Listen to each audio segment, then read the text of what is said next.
किसी शायर ने शायद यह शेर इन्हीं के लिए कहा होगा, मुंह देखी की बात तो सभी करते हैं, बात तो तब है जब तुम्हारे बाद भी लोग तुम्हारी बात करें। आज हम बात कर रहे हैं जितेंद्र सिंह शंटी जी के बारे में। जितेंद्र यानी इंद्र को जीतने वाला। जितेंद्र सिंह ने इंद्र को नहीं जीता, परंतु हिंदुस्तान के हर व्यक्ति को अपनी सेवा के माध्यम से जीत चुके हैं। जितेंद्र सिंह शंटी की संस्था शहीद भगत सिंह सेवा दल ऐसा कार्य करती है जो समाज का कोई भी व्यक्ति नहीं करना चाहता। जिंदगी बचाने यानी एम्बुलेंस सेवा से शुरू हुआ कार्य बाद में मॉर्चुरी सेवा के साथ साथ दाह संस्कार और अंत में अस्थि विसर्जन में खत्म होता है, वो भी निःशुल्क। इसलिए जितेंद्र सिंह शंटी जी पर यह पंक्तियां चरितार्थ होती हैं, जिंदगी के साथ भी, जिंदगी के बाद भी। आइए जानते हैं जितेंद्र सिंह की कहानी उन्हीं की जुबानी। आज से 27 साल पहले शुरुआत तो मेरी शमशान घाट से हुई, जब मैंने देखा कि एक व्यक्ति अपने बच्चे की मृत्यु हो जाने पर, पैसे ना होने पर लोगों की जली हुई लकड़ियों के टुकड़ों को उठा के टोकरी में रख रहा है। मैंने समझा, मेरे दोस्तों ने समझा कि चोरी कर रहा है। लेकिन जब उसने बताया कि प्रदेश से आया था, डेथ हो गई है, पैसे नहीं है इतने, इलाज कराने आया था, उसका दाह संस्कार कराने के बाद हमने एक विचार किया। तो मेरे दोस्तों ने कहा कि प्रशासन को काम करना चाहिए, सरकार को करना चाहिए। तो मैंने कहा वाह, प्रशासन और सरकार, हम क्यों नहीं कर सकते, शुरुआत हम करके देखते हैं। और जैसे ही कोविड आया तो तमाम सरकारी ऑफिसर, प्रशासनिक लोग, डीएम्स, सबने कहा शंटी जी आप क्या ये सेवा करेंगे। मुझे कई साथियों ने मना भी किया कि शंटी जी मौत का मंजीरा है, बहुत ख़तरनाक काम है। मैंने कहा यार देश के लिए सेवा कर रहे हैं हम, एज ए मिलिट्री काम कर रहे हैं हम 25-26 साल से, तो आज अगर इतना बुरा समय आया और हम घर बैठ गए तो हमें देश कभी माफ़ नहीं करेगा, कर्जा रह जाएगा। देखिए जैसे हम होते हैं वैसा परिवार धीरे धीरे डलना शुरू होता है। मेरा बेटा जोतजीत ये लंदन से मास्टर करके आया डिजास्टर मैनेजमेंट में, इसका सब्जेक्ट था, बल्कि तमाम प्रशासनिक लोग भी इससे सलाह लेते थे। तो इस बच्चे ने ही मुझे बताया कि पापा ऐसे डेड बॉडी पैक करनी चाहिए, ऐसे करना चाहिए। और जो हम घरों से लाशें उठा के लाते थे 30-40 रोज़, उसमें सारा पूरा हमारा एक नेटवर्क था। मेरे ड्राइवर्स, मेरे वॉरियर, शमशान पे सेवा करने वाले लोग, मेरे बेटे दोनों, मेरी मिसेज, इन सबका बहुत बड़ा सहयोग था। नहीं तो मैं अकेला तो कर ही ना पाता शायद। ईश्वर ने शक्ति दी। एक ड्राइवर हमारा ज़रूर उसमें शहीद हो गया, वो हमारे लिए सबसे बड़ा एक हानि हुई, लॉस हुआ।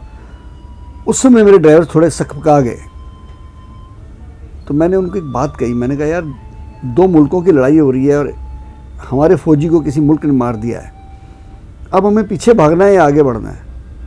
तो उन्होंने कहा जी आगे बढ़ के अब तो मारना है उनको। तो मैंने कहा अब तैयार हो जाइए, एक हमारा फौजी मरा है ना, अब हम कोरोना को मारेंगे, हम पीछे हटने वाले नहीं हैं और डट के काम करेंगे। और किया।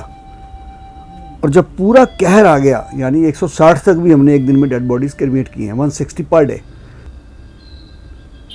हमने मरना है तो अपनी कर्म भूमि में मरना है, शमशान घाट में मरेंगे, लोगों की तरह घर में लेट के नहीं मरेंगे। और हमने सेवा शुरू की। हमारे बच्चों को दोबारा कोविड हो गया, अब मुझे नहीं हुआ था इसलिए मैं फिर शमशान घाट में रहना शुरू कर दिया। 22 दिन मैं एम्बुलेंस में सोया वहाँ पे, सोता भी क्या था, 1-2 घंटे ऐसे लेट गए, अगर वही टाइम ही नहीं होता था। लेकिन वो बड़ा अजीब सफ़र था मेरे जीवन का, जो मैंने वहाँ 22 दिन में कहर देखा, किस प्रकार छोटे छोटे बच्चे बच्चियाँ अपने पिता की लाश लेके आ रहे हैं। क्योंकि जहाँ एक तरफ अच्छे लोग काम कर रहे थे, सेवा कर रहे थे कोरोना में, चाहे एम्बुलेंस की, चाहे शववाहन की, चाहे लकड़ियों की, कोई लंगर की कर रहा था, कोई दवाइयों की, वहीं दूसरा तबका एक तैयार हो गया था दिल्ली में, जो 2000 का इंजेक्शन 2 लाख में बेच रहा था, जो 500 का सिलेंडर 50,000 का बेच रहा था, 1000 रुपये की एम्बुलेंस 50,000 में दे रहा था। और सबसे ज़्यादा जो मज़े उठाए हैं इस कोरोना में, प्राइवेट हॉस्पिटल वालों ने। मैं सैल्यूट करता हूँ डॉक्टर्स, टेक्नीशियंस, नर्सेज, इन्होंने वाकई भगवान की तरह काम किया। एम्बुलेंस ड्राइवर, शमशान घाट पे काम करने वाले कर्मी, ये तो सैल्यूट के काबिल है जी, अपना जीवन दांव पे लगाया। लेकिन उन प्राइवेट हॉस्पिटल्स ने उस भयानक समय में भी देश की उस मजबूरी का फ़ायदा उठाया लोगों की, मैंने तो हर इंटरव्यू में कहा है कि दीपावली पे मिठाई के साथ कोई डब्बा तोल देवे उसे जेल होती है। आज देश के ऊपर इतना भयानक समय आया है, ये लोग छीना झपटी कर रहे थे। इन्होंने एक पीपी किट जो 300 रुपये की 10-10 हज़ार रुपये की लगाई, तो क्यों ना ऐसे लोगों के ऊपर NSA लगा के इनको अरेस्ट किया जाए। इन्होंने देशद्रोही का काम किया है, इनके ऊपर जांच होनी चाहिए। और हुआ भी, पकड़े भी गए। आप देखिए हरिद्वार में क्या हुआ, 5 लाख लोगों के कोविड टेस्ट हुए, जिसमें से 4 लाख जाली थे। 3 लैब के ऊपर केस रजिस्टर्ड हुआ, सबके सामने, जेल भी गए वो। तीनों हिंदुस्तान की जानी मानी लैब्स हैं वो। तो इन लोगों ने नजायज़ फ़ायदा भी उठाया। वो देख के हमारा दिल उस समय रो पड़ता था कि एक तरफ तो लोग लाश ले जाने के लिए तरस रहे हैं, दूसरी तरफ ये लोग काट रहे हैं यार। हमने एक परिवार से 4-4 लाशें भी उठाई एक दिन में। मैंने ऐसे चश्मे लगाया होता था तो मुझे वो तो समझते थे कि लोग हम ही रो रहे हैं जिनके परिवार के जाते थे बेचारे, लेकिन हम भी अंदर से रो रहे होते थे, यार ये क्या हो रहा है।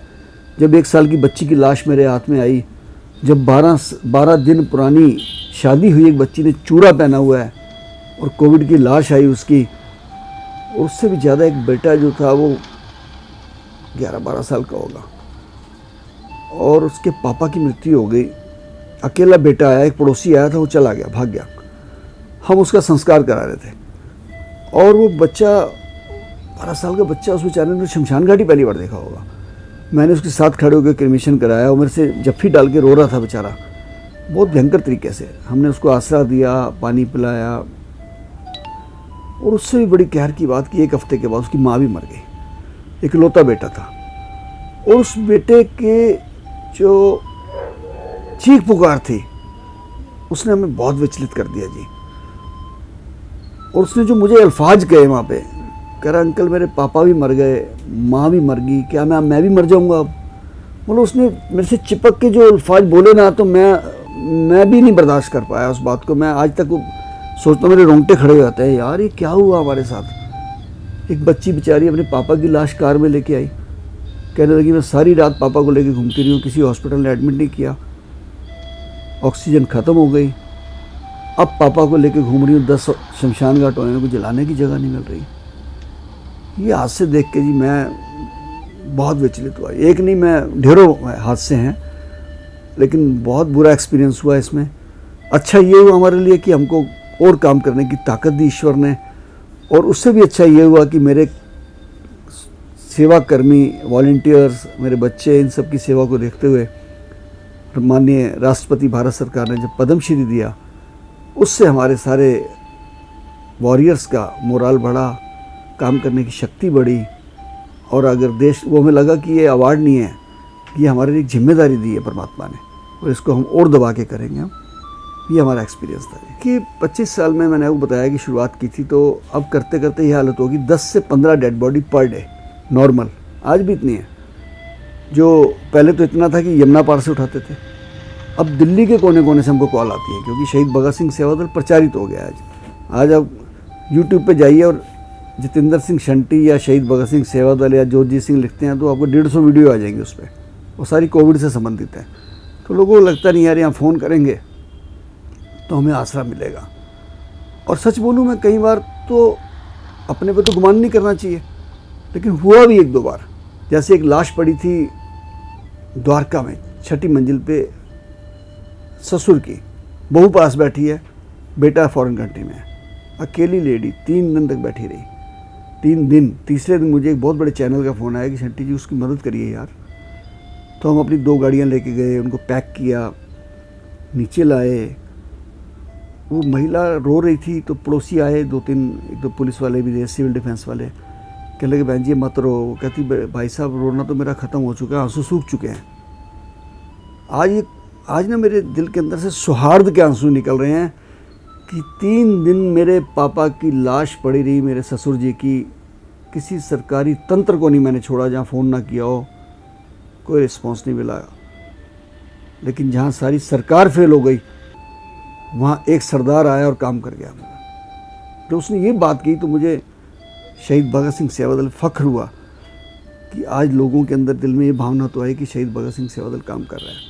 अगर घर में डेथ हो गई है और 1 दिन रोकना है या 2 दिन रोकना है, कईयों के बच्चे बाहर हैं, कईयों के बुज़ुर्ग बाहर हैं, रिश्तेदार आने हैं, तो जो घर में डेथ होती है हॉस्पिटल वाले उस बॉडी को रखते नहीं हैं, पता नहीं कैसे डेथ हुई है, क्यों, ये लीगल प्रोसेस आ जाते हैं। तो हम उसमें मोर्ची बॉक्स प्रोवाइड कर देते हैं, air condition, free of cost. उससे क्या होता है कि वो बॉडी ख़राब नहीं होती है। और इस कोविड में तो और अजीब बात हुई कि रात के 2 बजे डेथ होती थी कोविड की, हॉस्पिटल वाले कहते थे घर ले जाओ। अब घर तो ले जा नहीं सकते कोविड की, तो अब कई घरों में जगह भी नहीं है, इतनी बॉक्स रखने की भी जगह नहीं है। तो हमने मोबाइल मोर्ची बॉक्स बना दिया, एक एम्बुलेंस के अंदर मोर्ची बॉक्स लगे, अभी मैं दिखाऊंगा आपको। और वो बॉक्स लगा के अगर वहाँ गली में जगह ठीक है, हॉस्पिटल पे जगह ठीक है, नहीं तो हम पार्किंग में ला के एयर कंडीशन चालू कर देते थे। वो अजीब सेवा है हमारी। और वो सेवा यहीं तक नहीं रही, वो वीआईपीज को मिली सेवा। माननीय अटल बिहारी वाजपेयी जी के जब देहांत हुआ, स्वर्गवास हुआ, भारत रत्न, तो उसमें भी हमारा बॉक्स लगा। चौथा दिन है कि एक फ़ोन आता है कि एक हमारे यहाँ धोबी का काम करते हैं, सज्जन गरीब आदमी है, पटरी लगाते हैं। उनकी बहू को 2 महीने की प्रेगनेंसी में मिसकैरेज हो गया और ब्लीडिंग नहीं रुक रही थी और वो सड़क पे मरण अवस्था में पड़ी थी। 3-4 प्राइवेट हॉस्पिटल में गए वो, उन्होंने कहा जी मैं एडमिट नहीं कर सकते, बहुत सिक पेशेंट है, ये बचेगा नहीं, किसी सूरत में नहीं बचेगा। उनका हीमोग्लोबिन 2.5 था, सिर्फ 2.5, जो 14 होना चाहिए।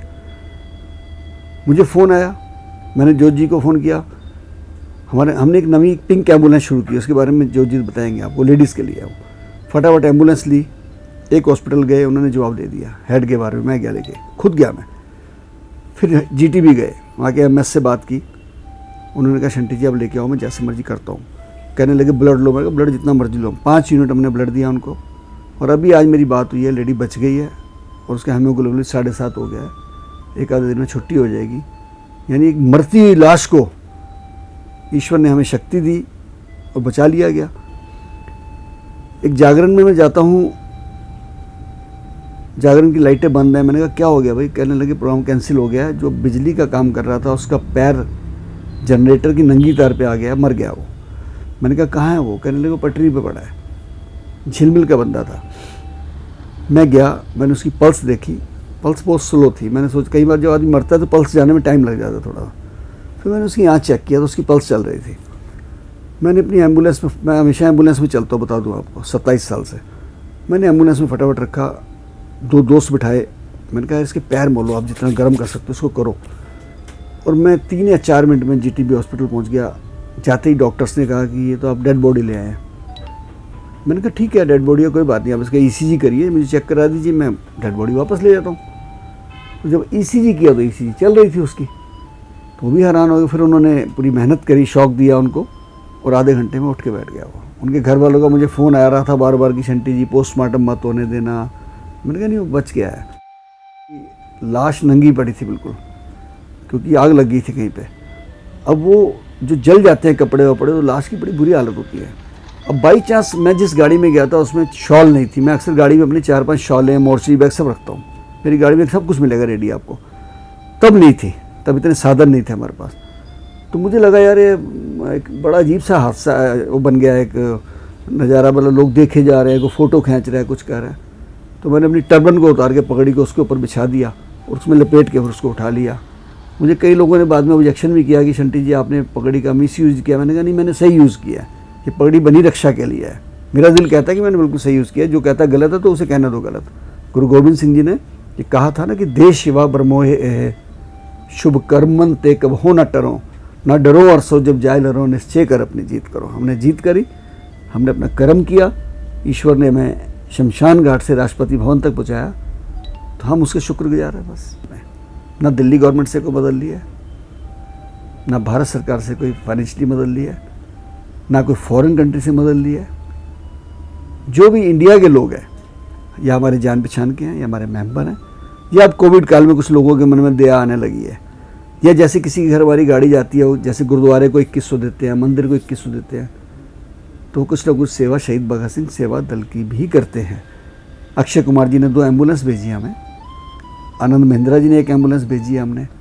तो ऐसे लोग भी अब धीरे धीरे आगे आने शुरू हो गए हैं कि जो हमारी मदद करते हैं। हमने कभी सरकारी मदद नहीं ली आज तक। जनता को एक संदेश देना चाहता हूँ, आप क्यों निर्भर रहते हैं प्रशासन के ऊपर? आप घर में इन्वर्टर लगाते हैं ना, बिजली नहीं आएगी तो इंतजाम रखते हैं ना, सरकार को तो नहीं कहते। आरओ लगाते हैं ना, सीसीटीवी लगाते हैं ना। इसी प्रकार ये वेव्स आती रहेंगी अभी कोरोना की, हो सकता है 2 साल और चले। अपने अपने घरों में कंसंट्रेटर रखिए, ऑक्सीजन सिलेंडर रखिए और कम्युनिटी बेस्ड एक एक एम्बुलेंस भी बनाइए। कहीं आपको परेशानी आए, आपको आपके परिवार में, आपके दोस्तों में, आपके संबंधियों में, मोहल्ले में शहीद भगत सिंह सेवा दल को याद कीजिए। 8750674433 9999979843। आप इस नंबर पर फ़ोन करिए, हमारी सहायता लीजिए, हमारी मदद लीजिए। शहीद भगत सिंह सेवा दल के साथ आप जुड़ के मदद लेना चाहते हैं या देना चाहते हैं तो आप इस नंबरों पर संपर्क कर सकते हैं। धन्यवाद। जय हिंद।